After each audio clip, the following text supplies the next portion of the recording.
Good morning/afternoon, everyone. Thank you for joining me today. We'll be exploring an important topic in patient recovery, postoperative pulmonary care and lung expansion therapies.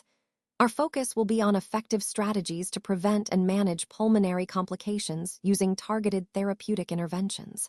This is a crucial area for improving outcomes and ensuring patients breathe easier after surgery. Let's dive in. Chapter 43 focuses on lung expansion therapy, which involves various methods designed to increase the amount of air that reaches our lungs. The goal here is to enhance how well our lungs function and improve oxygen exchange throughout the body. This therapy includes several techniques, such as deep breathing exercises, which encourage fuller breaths, and incentive spirometry, a device that helps patients take slow, deep breaths. Positive pressure devices are also used to gently push air into the lungs, keeping them open. Additionally, physical therapies support lung health by promoting better ventilation and preventing problems like atelectasis, where parts of the lung can collapse. Altogether, these interventions play a crucial role in maintaining respiratory function and avoiding complications, especially after surgery or during illness. Pulmonary complications are quite common after surgeries involving the upper abdomen or the thorax. These issues can significantly affect how well a patient recovers after the operation, which is why careful management is essential. Some of the more frequent complications we see include atelectasis, prolonged need for oxygen therapy, hospital-acquired pneumonia, and even acute respiratory failure. These conditions present serious risks for patients recovering from surgeries in these specific anatomical areas. One of the main strategies to manage and reduce these complications is lung expansion therapy. This approach is widely used, especially for patients who are considered high risk, and it plays a vital role in minimizing complications while improving overall patient outcomes. Being proactive in managing these pulmonary issues is crucial. By understanding the potential problems and applying therapies like lung expansion early on, we can significantly reduce risks and help accelerate the patient's recovery process. Lung expansion therapy is a crucial medical approach designed to prevent or correct atelectasis, which is the collapse of part or all of a lung. The goal here is to increase a patient's functional residual capacity, or FRC, allowing them to take deeper, more effective breaths. This not only improves oxygenation, but also supports better lung function overall. The main purpose of lung expansion therapy is to avoid or treat pulmonary complications like atelectasis. It does this by using several techniques that enhance lung capacity and improve how well the lungs perform. These methods help keep the airways open and the lungs properly inflated. One common technique within lung expansion therapy involves deep breathing exercises combined with directed coughing. These exercises help promote better lung ventilation and help clear mucus from the airways, which is essential for maintaining healthy lung function. Incentive spirometry, or IS therapy, is another important tool. This technique encourages patients to take slow, deep breaths and hold them, which can improve lung function and prevent the lungs from collapsing or becoming congested. Positive pressure breathing methods, such as intermittent positive pressure breathing, IPPB, and continuous positive airway pressure, CPAP, use air pressure to mechanically help the lungs expand. These methods support respiratory function by increasing the volume of air that enters the lungs during each breath. Finally, there are advanced technologies like high-flow nasal cannula, HFNC, and positive expiratory pressure, PEP therapy. These cutting-edge therapies provide enhanced airflow and promote effective breathing, especially for patients facing significant respiratory difficulties. They represent important advancements in helping patients maintain and improve lung function. Now, let's talk about the different causes and types of atelectasis. First, we have gas absorption atelectasis. This happens when ventilation to a part of the lung is cut off, or when there's a significant mismatch between ventilation and perfusion. When air can't reach that section, the gas trapped beyond the blockage gets absorbed into the blood flowing through the pulmonary capillaries. As a result, that region of the lung collapses, leading to what we call lobar atelectasis. Then there's compression atelectasis, which occurs when there's a decrease in transpulmonary pressure. This type is often seen in situations like general anesthesia, use of sedatives, prolonged bed rest, morbid obesity, or when patients have painful breathing due to injuries like broken ribs or following thoracic or abdominal surgery. Because of the discomfort or physical limitations, these patients tend to take very shallow breaths or small tidal volumes, which can cause parts of the lung to collapse due to inadequate inflation. Both types highlight how important proper ventilation and lung mechanics are in keeping the lungs fully expanded. When we look at the factors associated with atelectasis, several key points stand out. First, obesity and sedation play a major role. Patients with significant obesity or those under heavy sedation are at a higher risk because both conditions can reduce lung expansion and impair breathing. Next, the patient's medical history and habits also influence their risk. For example, individuals with a history of lung disease or smokers tend to have compromised lung function, making them more susceptible. Lastly, reduced mobility is a critical factor.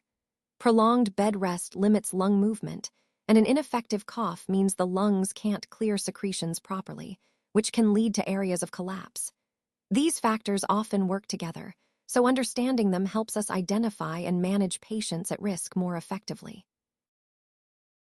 When we look at the clinical signs of atelectasis, there are several important factors to keep in mind.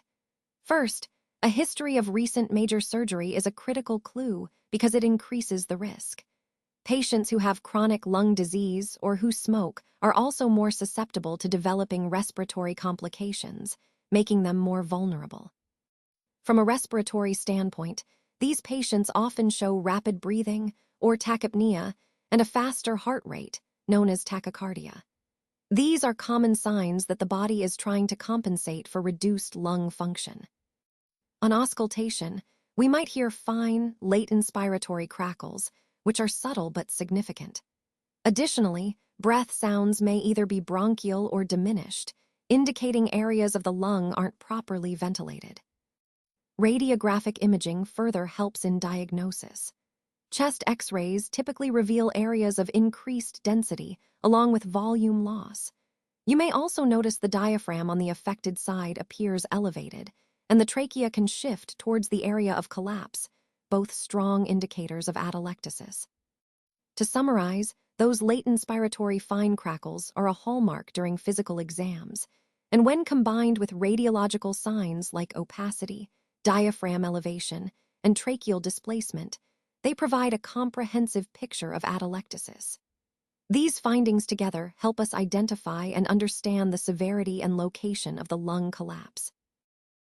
When we look at the clinical signs of atelectasis, there are several important aspects to consider. First, from a historical perspective, patients who have recently undergone major surgery or those with a history of chronic lung disease, including smokers, are at higher risk for respiratory complications like atelectasis. Moving on to the respiratory signs, common manifestations include an increased respiratory rate, or tachypnea, and a faster heart rate, known as tachycardia. These are early indicators that the patient's lungs might be compromised.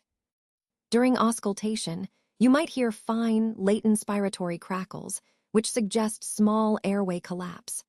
Breath sounds can also be bronchial or sometimes diminished, reflecting decreased air entry in the affected areas.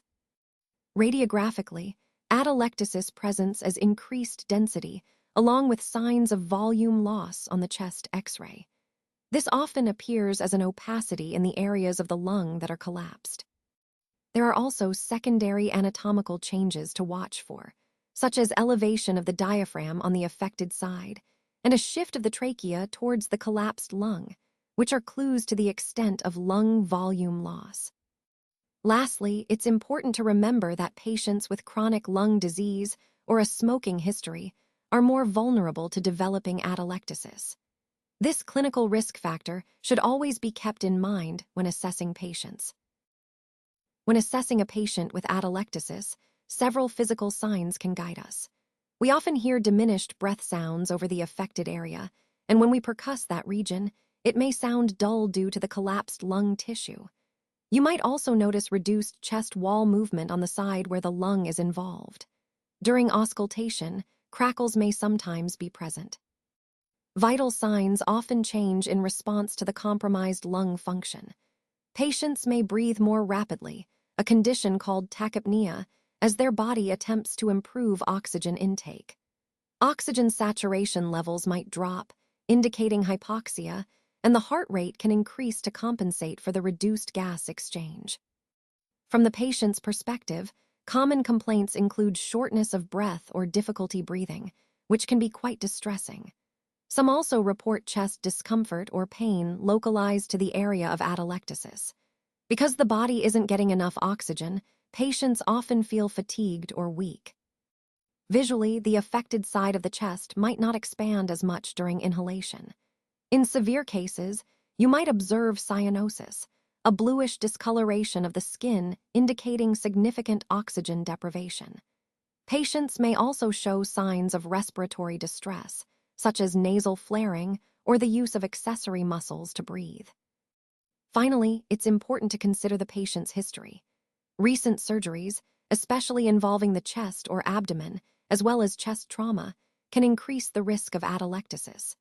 Those with chronic lung conditions like COPD are more vulnerable, and previous infections or other health issues affecting lung function often play a part. All these clues together help in making a thorough and accurate assessment. When conducting a baseline assessment, the first step is to evaluate the patient's overall clinical status. This helps us understand their current health condition and identify any urgent issues.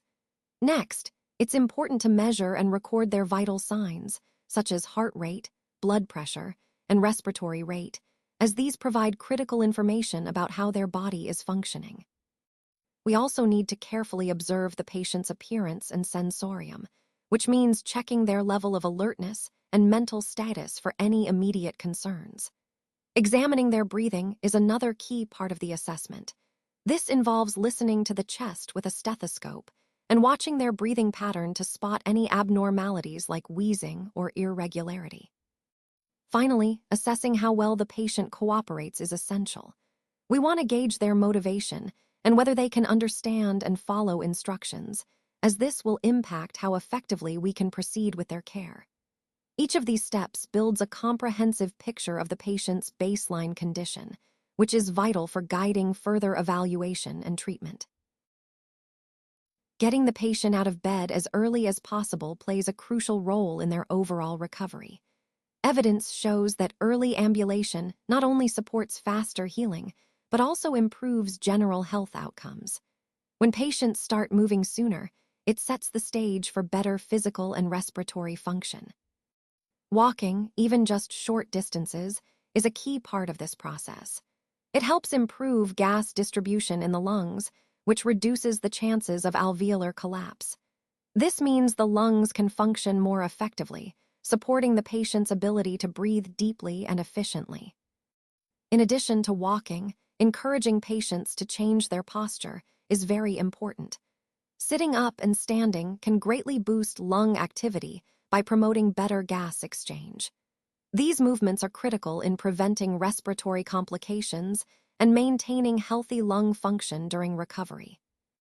Using assistance, like setting the patient in a chair, is another effective strategy to promote early mobility. This not only supports better lung ventilation and distribution, but also helps prevent the problems that come with long periods of immobility. Overall, these steps are essential to enhancing recovery and reducing complications. Lung expansion therapies play a crucial role in improving lung function by increasing lung capacity and enhancing oxygen intake. These therapies include techniques like incentive spirometry, which encourages deep breathing, positive expiratory pressure therapy, and targeted pulmonary rehabilitation exercises. They are commonly used to prevent or manage respiratory issues such as postoperative complications, atelectasis, and chronic obstructive pulmonary disease. The key to their success lies in careful monitoring and customizing the treatment to fit each patient's specific condition and needs. This personalized approach ensures the best possible outcomes for respiratory health. When we talk about incentive spirometry, the first thing to understand is its main purpose: to guide the patient in taking a sustained maximal inspiratory effort, or SMI. This means encouraging slow, deep breaths that reach the full capacity of the lungs. Next, let's look at the technique. Starting from a normal exhalation, the patient should inhale slowly and deeply, filling their lungs completely, and then hold that breath for a short period. This process helps to improve lung expansion and prevent complications like atelectasis. Then, we have the IS devices themselves. These are designed to give patients visual feedback, so they know when they've reached the target inspiratory volume or flow. This feedback is crucial because it motivates patients to achieve and maintain the correct breathing pattern. Finally, it's important to note that incentive spirometry has been proven effective, especially in patients who are at high risk for respiratory complications. Using this technique consistently can make a significant difference in recovery and lung function. Incentive spirometry is primarily indicated to manage and prevent pulmonary atelectasis, which is a condition where part of the lung collapses or doesn't inflate properly. It's especially important for patients who have risk factors that increase their chances of developing atelectasis.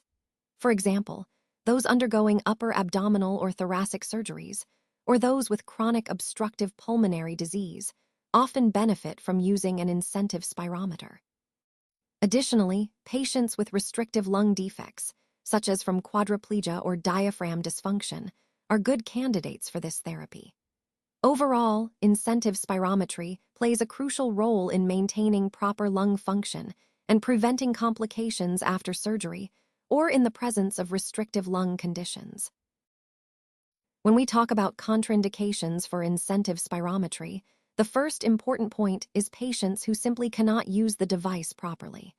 This includes those who can't be taught or supervised well enough to ensure correct use. Without proper technique, the device won't be effective. Next, we have patients who lack cooperation. If a patient is unable or unwilling to engage with the therapy or doesn't understand how to use the spirometer correctly, it's unlikely to provide any benefit. Finally, we must consider patients who can't take deep breaths effectively. Specifically, if their vital capacity is less than 10 milliliters per kilogram or their inspiratory capacity is less than 1/3 of what's predicted, they won't be able to perform the deep breathing needed for incentive spirometry to work. These limitations make the therapy unsuitable for them. When using incentive spirometry, one important complication to watch out for is hyperventilation, which can lead to respiratory alkalosis. This happens most often when the device is used excessively, causing an imbalance in the body's carbon dioxide levels. Another key concern is discomfort related to pain control. If a patient's pain isn't managed well, it can make performing the exercises difficult and less effective. There's also a risk of pulmonary barotrauma, which can occur if the spirometry exercises are done incorrectly or too forcefully. This highlights the need for proper technique and careful monitoring. Additionally, incentive spirometry can sometimes worsen bronchospasm, especially in patients who already have respiratory issues, so close supervision is crucial in these cases. Lastly, patient fatigue can set in with prolonged or intense use. To prevent this, it's important to balance exercise with adequate rest and keep an eye on how the patient is feeling throughout the process. Incentive spirometry involves the use of equipment that is generally simple, portable, and cost-effective, making it accessible in many healthcare settings. There are two main types of incentive spirometry devices: flow-oriented and volume-oriented. Flow-oriented devices tend to be more popular, primarily because they are smaller and easier to handle. The main purpose of these devices is to help improve respiratory function by encouraging deep breathing, which can prevent complications like lung collapse and promote better lung expansion.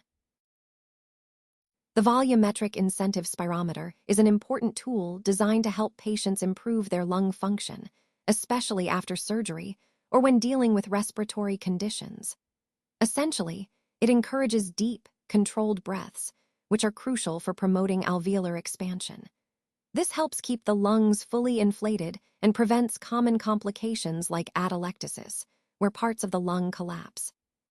What makes this device particularly effective is its ability to provide visual feedback, motivating patients to achieve specific lung volume goals and track their progress as they breathe.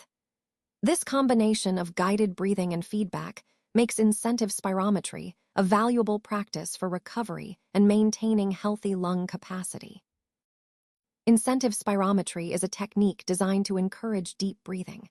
By using this method, patients actively work to expand their lungs, which promotes better oxygen exchange. It's especially helpful for people recovering from surgery or those dealing with respiratory conditions, as it aids in preventing complications like lung collapse or infections.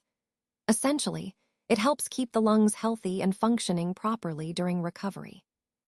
When administering incentive spirometry, the first step is identifying patients who are at high risk, particularly those undergoing surgery. This helps us tailor care strategies specifically to their individual needs, making our approach much more effective. Next, we establish an inspiratory baseline. This is important because it allows patients to see their starting point in terms of lung function, which not only sets clear goals, but also helps us track their progress over time. Then, we provide a thorough procedure orientation. This step is crucial as it familiarizes the patient with the spirometry device and ensures they fully understand how to use it before the surgery, reducing anxiety and promoting cooperation. Lastly, incorporating incentive spirometry enhances preoperative care by adding a controlled method for managing respiratory health. This comprehensive approach supports better surgical outcomes and overall patient well-being. When administering incentive spirometry, the first and most important step is patient education. It's essential to clearly explain how the device works and the benefits it provides, so the patient feels confident and motivated to use it correctly. Next, setting realistic goals is crucial. We want to start with targets that are achievable but still challenging enough to encourage improvement.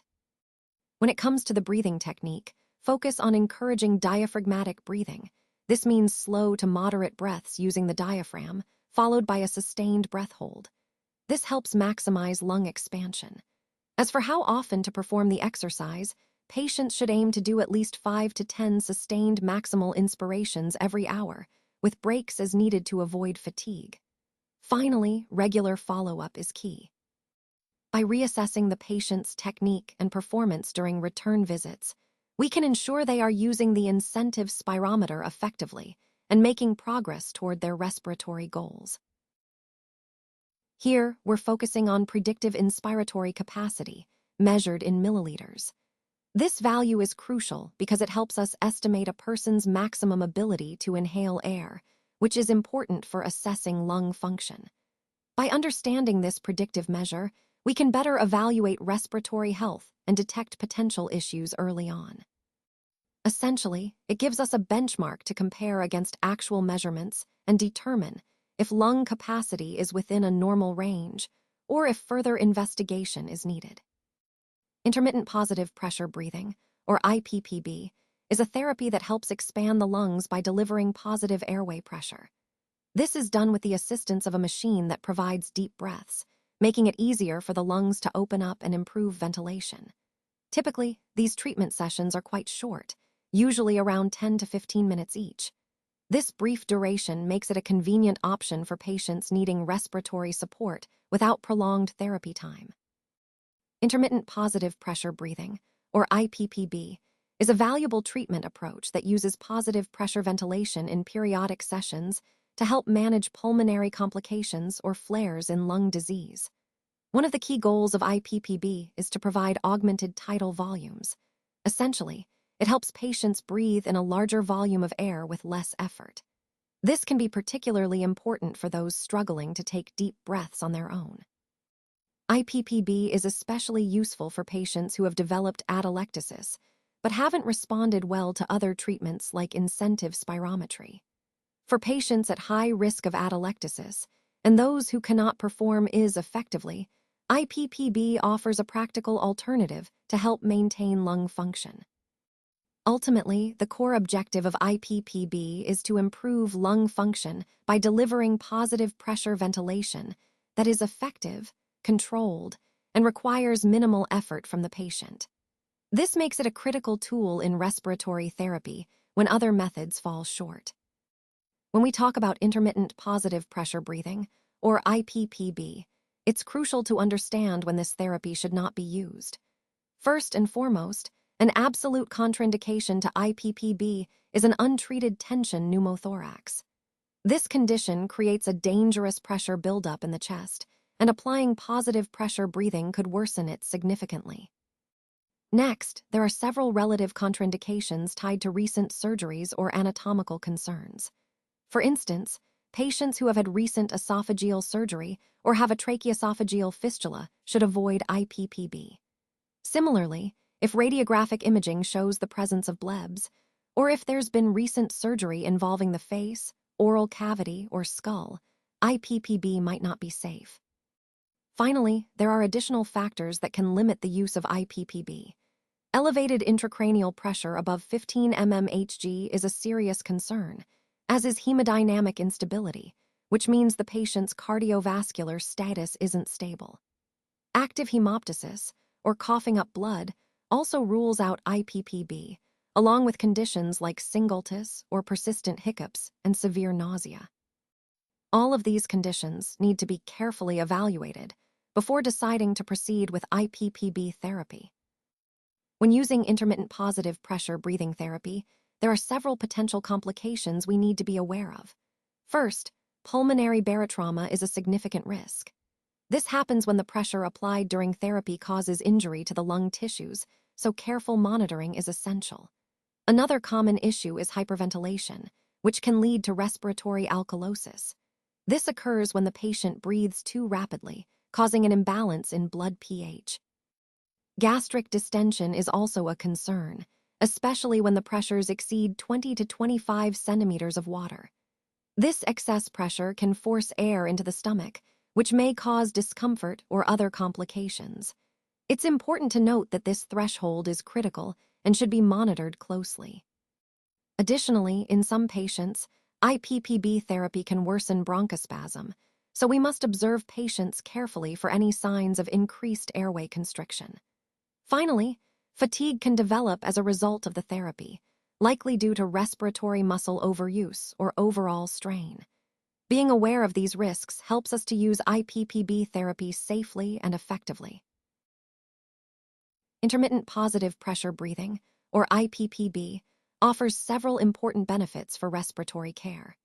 First, it helps improve key respiratory metrics by reducing or even eliminating atelectasis, which leads to better breath sounds and increases oxygen saturation levels in the blood.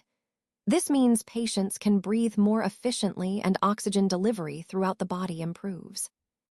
Next, IPPB enhances lung capacity by increasing vital capacity.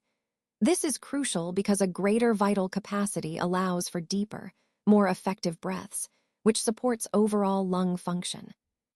We also see better diagnostic indicators with IPPB, such as improvements in chest X-ray results.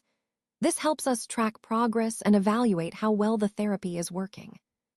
In addition, IPPB supports respiratory muscles by improving inspiratory muscle performance. Stronger respiratory muscles mean better endurance and less fatigue during breathing. Another benefit is advancements in respiratory cleaning. IPPB makes coughing more effective and helps clear the airways more efficiently, reducing the risk of infections or blockages. However, it's important to plan carefully before starting IPPB therapy. We want to consider if simpler, less costly methods might achieve the same goals. Defining clear therapeutic objectives in advance ensures the treatment is both appropriate and effective. The Birdmark 7 IPPB machine delivers positive pressure to assist with breathing, which is its primary function. One important aspect to understand is that it requires a closed system to work properly.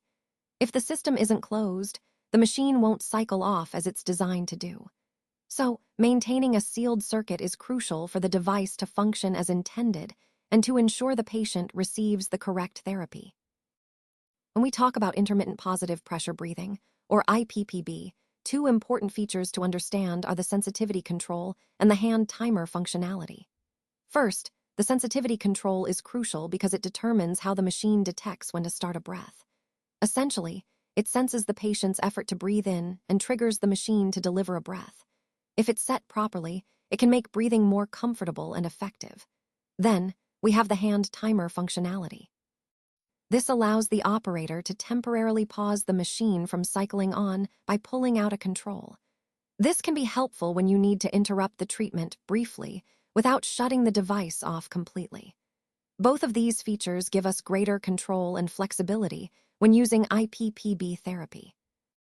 Intermittent positive pressure breathing, or IPPB, involves a few key controls that help tailor the breathing treatment to the patient's needs. First, there's flow rate control, which essentially manages how fast the breath is delivered. Then, we have the air mix adjustment, where you can either push in or pull out the control to change the mixture of air and oxygen being supplied. Another crucial feature is the expiratory time, which sets a specific respiratory rate to ensure the patient breathes out for the right amount of time.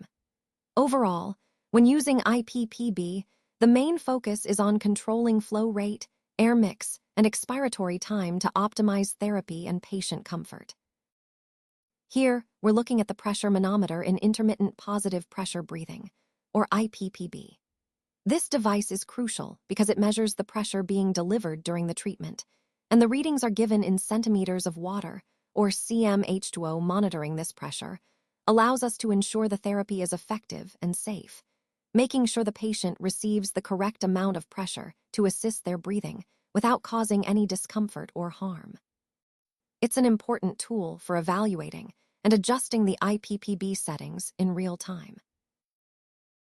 When we talk about inspiratory pressure settings in IPPB, it's important to understand that the inspiratory pressure is what controls the volume of air delivered to the patient. This pressure needs to be carefully adjusted to make sure the lungs receive enough volume without causing any harm. Generally, the pressure should not exceed 20 centimeters of water, or 20 cm H2O. Keeping it below this limit ensures that the treatment is both safe and effective, avoiding potential lung injury from excessive pressure. So, maintaining the right pressure setting is key to getting the best results from IPPB therapy. Intermittent positive pressure breathing, or IPPB, relies on a carefully designed circuit connection that brings together several important components. This setup allows us to control the breathing process in a therapeutic way, making it easier for patients to receive respiratory support. Two critical parts of this system are the exhalation valve and the nebulizer drive line. The exhalation valve helps manage the airflow during breathing cycles, ensuring that air exits properly, while the nebulizer drive line works to deliver medication in aerosol form directly to the patient's lungs. Together, these elements make IPPB an effective method for providing respiratory therapy. Intermittent positive pressure breathing, or IPPB, is a respiratory therapy technique designed to help patients breathe more easily by delivering positive pressure during inspiration. Essentially, it reduces the effort a patient needs to take to inhale and enhances alveolar ventilation, which is crucial for effective gas exchange. Typically, this therapy is administered through devices that provide controlled bursts of air or oxygen via mouthpiece or mask. IPPB is especially useful in preventing or treating atelectasis, delivering aerosol medications, and aiding in the clearance of respiratory secretions. However, it's important to recognize that while IPPB offers significant benefits, it also carries risks like barotrauma or hypoventilation if not used correctly, so careful monitoring is essential. Continuous positive airway pressure, or CPAP therapy, works by providing a steady pressure that helps reopen and keep the collapsed airways and alveoli inflated.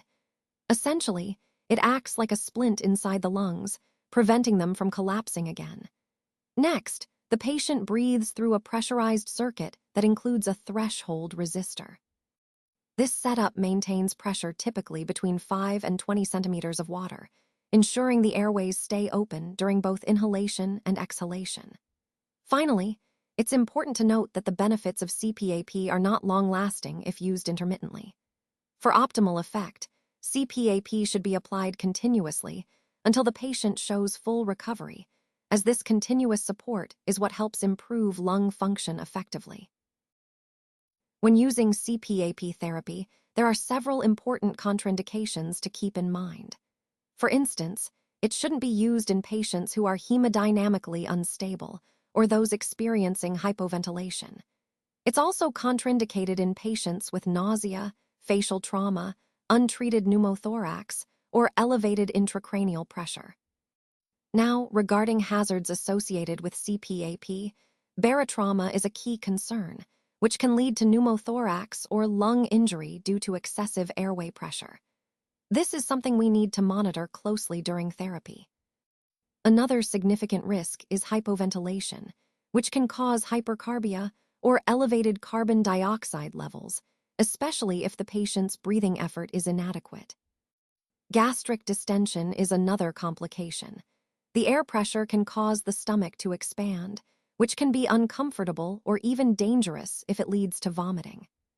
Speaking of which, vomiting increases the risk of aspiration, where stomach contents can enter the lungs, potentially leading to serious respiratory complications. Finally, prolonged use of CPAP masks can cause pressure-related ulcers on the skin. It's important to regularly check and adjust the mask fit to prevent these sores and maintain patient comfort. Positive airway pressure therapy works by applying positive pressure to increase the transpulmonary pressure gradient. This helps the lungs expand more effectively, similar to how CPAP functions. One important aspect is that some forms of this therapy are quite simple. They don't require complex machines or even pressurized gas. Examples include PEP devices, flutter valves, and of course, CPAP.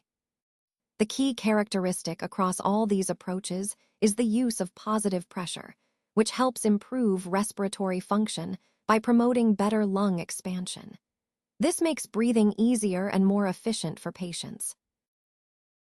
Positive airway pressure therapy plays a crucial role in respiratory care by helping to reopen collapsed alveoli, which increases the functional residual capacity of the lungs. This means more air stays in the lungs after each breath, improving oxygen exchange. Additionally, this therapy reduces the work of breathing by making the lungs more compliant, so patients don't have to exert as much effort to breathe. Another important benefit is the enhanced distribution of ventilation through collateral channels, which promotes more efficient airflow throughout the lungs. Lastly, positive airway pressure supports the clearance of secretions, making it easier to remove mucus and maintain better respiratory health overall. Positive airway pressure therapy plays a crucial role in improving lung function in several key ways. First, it helps recruit collapsed alveoli by increasing the functional residual capacity of the lungs. This means more alveoli stay open during breathing, which enhances overall ventilation efficiency. Next, by increasing lung compliance, the therapy reduces the work of breathing. This not only makes it easier for patients to breathe, but also improves their comfort and respiratory performance. Additionally, it enhances ventilation distribution across the lungs by using collateral air channels, ensuring that air reaches even the less accessible areas. Finally, positive airway pressure therapy aids in the effective removal of secretions, helping to keep the airways clear and maintain optimal lung function. Together, these benefits contribute to better respiratory health and patient outcomes. When selecting an approach, the first step is to determine the patient's status by carefully assessing their condition, focusing on factors like secretions and their vital capacity. Next, we evaluate specific criteria. If the patient's vital capacity is greater than 10 milliliters per kilogram of ideal body weight, incentive spirometry is usually the best choice. However, if the vital capacity falls below this threshold, it's important to apply a different modality, such as intermittent positive pressure breathing or IPPB, to provide more effective support. This process ensures that we tailor the intervention based on the patient's individual respiratory function. When selecting an approach, The first step is to consider alternatives if excessive sputum production is an issue. In such cases, it might be more effective to substitute PAP or PEP therapy instead of the incentive spirometer. If this initial strategy doesn't yield satisfactory results, then trying CPAP could be the next option to explore. Finally, it's crucial not to overlook the importance of early patient mobilization. Prolonged bed rest can lead to various complications, so encouraging movement early on plays a key role in the overall treatment plan.